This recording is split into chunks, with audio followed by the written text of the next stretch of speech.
nongeye kubaha ikaze kuri YouTube channel yacu. Mu isomo riheruka twarebeye hamwe uburyo ushobora kwitwara uri ku iposta cyangwa se ugiye kohereza ibintu. Uyu munsi tugiye kurebera hamwe noneho amagambo ushobora gukenera igihe ugiye kuri banki. Naye magambo ushobora gukenera ugiye kuri banki. Yego. Lektion 3 und 60. Lektion 3 und 60. Die Bank, die Bank, Banke, die Bank. Die Bank ni banke. Die Banken ni amabanke menshi. Yego. Cyangwa se naho uzumva bayita die Sparkasse, die Sparkasse. Yego. Inzu y'ububiko cyangwa se yego aho bagufasha gusevinga, die Sparkasse cyangwa se das Geld Institut. Yego. Zur Bank gehen, kujya kuri banki. In, bei cyangwa auf der Bank sein, kuba kuri banki. Yego, umuntu ashaka kubaza ngo wohin gehst du? Ugiye he? Ich gehe zur Bank, ngiye kuri banki. Cyangwa se wo bist du? Uri he? Ich bin in der Bank, ndi muri banki. Das Geld, amafaranga. Mu bwinshi ni die Gelder. Das Geld, die Gelder. Der Geldschein, nicyo twita inote. Der Geldschein, inote. Die Geldscheine ni ubwinshi. Die Geldscheine, amanote. Die Münze ni ibiceri. Mu bwinshi ni die Münzen. Yego. Einzahlen ni ukubitsa. Gushyira amafaranga kuri konti. Partizip 2 yayo ni hat eingezahlt.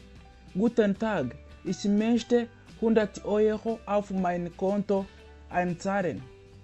Umunsi mwiza, ndifuza kubitsa amayero 100. Ndifuza gushyira amayero 100 kuri konti yanjye. Abheben ni ukubikuza. Abheben, kubikuza. Yego.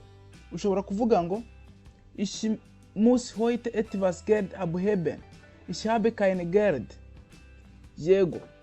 Kuvuga ngo ni ukubikuza amafaranga uyafata mu ntoki. Yego. Abheben, Partizip 2 ni abgehoben. Ich muss heute etwas Geld abheben. Ich habe kein Bargeld. Uyu munsi ngomba kubikuza amafaranga. Nta mafaranga mfite mu ntoki. Anlegen. Partizip 2 yayo ni hat angelegt. Yego. No kuvuga ngo anlegen ni to invest cyangwa gushora. To invest cyangwa gushora. Partizip 2 yayo ni hat angelegt. Hano urugero tushobora kuvuga er möchte sein Geld in ein Haus anlegen. Arashaka kuinvestinga cyangwa gushora amafaranga ye mu nzu. Er möchte sein Geld in ein Haus anlegen. Arashaka gushora amafaranga mu nzu. Kuko ngo arashaka kugura inzu. Hanyuma abayishoyemwe amafaranga ye. Sparen ni ugusevinga. Gusevinga. Partizip 2 ni hat gespart. Er hat schon 100 Euro gespart. Amaze kubitsa cyangwa gusevinga amayero 100. Amaze kubitsa cyangwa gusevinga amayero 100. Wechseln ni ugucenjinga cyangwa se guhinduranya, kuvunjisha mu yandi magambo mu Kinyarwanda. Kuvunjisha. Wechseln, hat gewechselt ni Partizip 2. Wo kann ich hier Dollar in Euro wechseln? Nihe hano navunjisha amadolari mu mayero, überweisen, überweisen, überweisen, nukohereza amafaranga. Hat überwiesen, hat überwiesen, ni Partizip 2 yayo, ni Partizip 2 yayo, hat überwiesen. Ich muss 100 Euro auf ein anderes Konto überweisen. Ngomba kohereza amafaranga amayero 100 ku yindi konte. Diego. Hanyuma tuzano das konto. Nuko ngo aya n'amagambo yerekeranye n'amafaranga. Das Geld.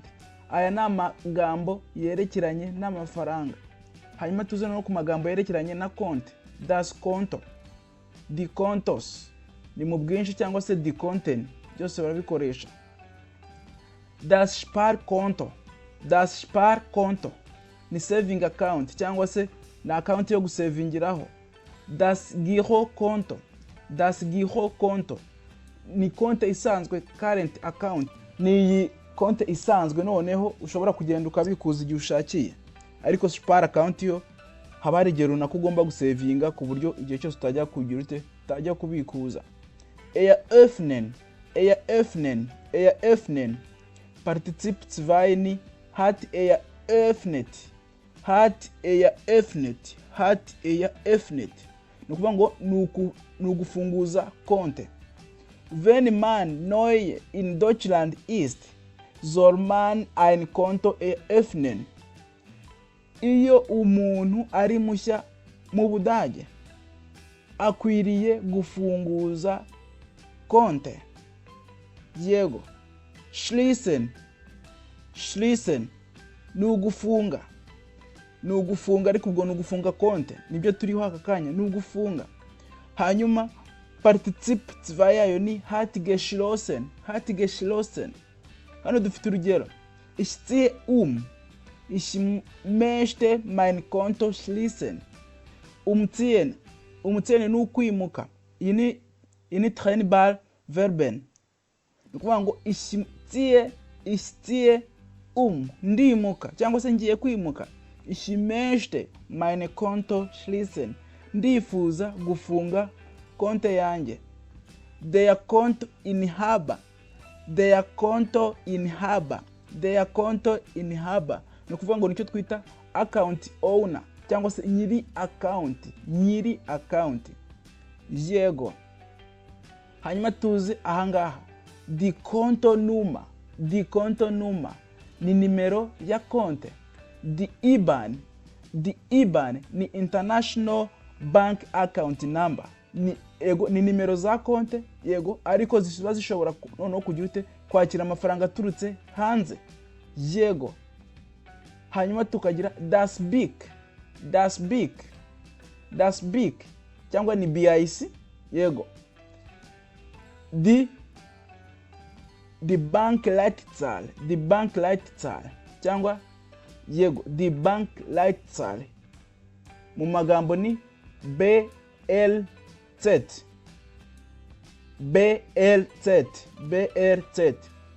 Bankleitzahl nayo ni umubare wa banki uburanga banki runaka. Der Kontoauszug mu bwinshi ni die Kontoauszüge. Ni ukuvuga ngo nicyo twita bank statement, cyangwa se uko konte yawe ihagaze. Yego. Der Kontoauszug, account statement, cyangwa se akenshi aba ari urupapuro rugaragaza uburyo konte yawe ihagaze mu gihe runaka. Ushobora gusaba mu mezi 6 ashize, mu mezi 5 bitewe n'igihe wowe wifuza. Der Kontoauszug, bank statement. Der Kontostand ni ukuvuga ngo noneho ni nko kuvuga balance. Yego, amafaranga ari kuri konte ako kanya. Der Kontostand. Yego, na amafaranga ari kuri konte ako kanya. Der Kontostand. Cyangwa se balance mu yandi magambo. Account balance. Yego. Der Saldo ni kimwe bajya babikoresha nabyo. Der Saldo. Die die Einnahme ni income, die Ausgabe ni outcome, cyangwa se ni expenses. Yego, die Einnahme ni income, die Ausgabe ni expenses. Das soll nicyo twita debit. Yego, hanyuma das haben ni credit. Das soll nicyo twita debit, das haben nicyo twita credit. Der Geldautomate mu bwinshi ni die Geldautomaten, nicyo twita mu Kinyarwanda ni imashini nyine isohora amafaranga, ntabwo tubigira mu Kinyarwanda nabyo. Yego, cyangwa se ATM tujya dukunda kubikoresha cyane mu Kinyarwanda. Die Kreditkarte ni ikarita ni ikarita ya banki iguha ushobora kujya ubikuriza amafaranga ukoresheje kino cyuma. Die Geldautomate, cyangwa se guhahira kuri internet ukoresha Kreditkarte. Die Kreditkarte. Die EC-Karte cyangwa se die Girokarte, nayo ubu nabwo ni ubwoko bw'iki, ni ubwoko bw'ikarita baguha ushobora kuba wajya ureberaho imyirondoro ya banki yawe. Yego, cyangwa account yawe. Die PIN cyangwa se die Geheimzahl ni umubare w'ibanga. Geheim ni ibanga, hanyuma Zahl bikaba umubare, ubwo ni umubare w'ibanga. Yego, die Karte sperren lassen. Die Karte sperren lassen ni ukugira ute, ni ukuboroka ikarita yawe. Yego, die Karte sperren lassen, kuboroka ikarita yawe cyangwa kuyifunga mu gihe utakiyikeneye. Yego, ushobora ikarita yawe mu gihe wayitaye, kubera ko birashoboka ko umuntu ashobora kujya kuyibikuriza amafaranga mu gihe yayitoraguye cyangwa se akayikoraho ibindi bintu bibi. Ni byiza ko uhita ujya kuri banki bakayiboroka. Die Karte sperren lassen, kuborokesha cyangwa se gufungisha ikarita yawe mu gihe ariko wayitaye. Ndagushimiye cyane. Ich danke euch. Ndabashimiye. Kanda subscribe, usangize inshuti zawe iyi video. Kandi nimba hari icyifuzo, ikibazo cyangwa igitekerezo, ucyandika hasi muri comment kugira ngo twige Ikidage twese tucyumva mu rurimi rwacu rw'Ikinyarwanda. Tschüss, auf Wiedersehen.